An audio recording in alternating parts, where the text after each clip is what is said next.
মিথ্যা কেস দিয়েছেন, বারাসাত কোর্টে যাব, জামিন করাবো। সেখানে যদি না পারি কলকাতা হাইকোর্টে যাব, জামিন করাবো। সেখানে না পারলেও আমার ভাইকে সুপ্রিম কোর্ট থেকে জামিন করিয়ে মালা পরিয়ে বাড়ির মধ্যে নিয়ে আসবো। তবে কি চুপ করে যাব নাকি? অন্যায় ভাবে আমার ভাইকে মামলা দিয়ে অ্যারেস্ট করেছেন, জামিন করে তো বাড়িতে নিয়ে আসবো তাকে মালা পরিয়ে। তারপরে কি করব? কেস চলবে 2 বছর, খুব বেশি হলে 4 বছর, সমাধান হয়ে যাবে। কেন মিথ্যা না ভাই, কোর্টে গেলে তো এভিডেন্স লাগবে। থানাকে আজকে ওরা কিনে রেখে দিয়েছে, মেনে নিচ্ছে এক প্রকার। সব অফিসার নয়, তবে কিন্তু বেশ কিছু অফিসারকে তারা কিনে নিয়েছে। এখন অনেক ভালো অফিসার আছে, তাদেরকে আমরা স্যালুট জানাই। আমি জামিন করিয়ে নিয়ে আসার পরে কেসটা উকিলকে দিয়ে চালাবো। 2 বছর 4 বছর পরে কি হবে? Case dismiss.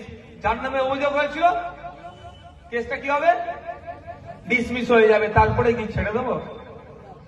যে উকিলকে দিয়ে মামলাটাকে জামিন করিয়েছিলাম, যে উকিলকে দিয়ে এতদিন লড়াচ্ছিলাম, আর যার নামে কেস দিয়েছিল তাকে দিয়ে যে কেসটা করিয়েছিল, তার বিরুদ্ধে মানহানির মামলা ঠুকবো।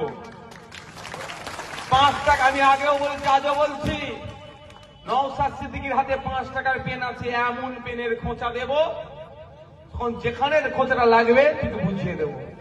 মানহানি মামলা করবো, ছাড়বো কেন? তার বিরুদ্ধে মানহানি মামলা করবো।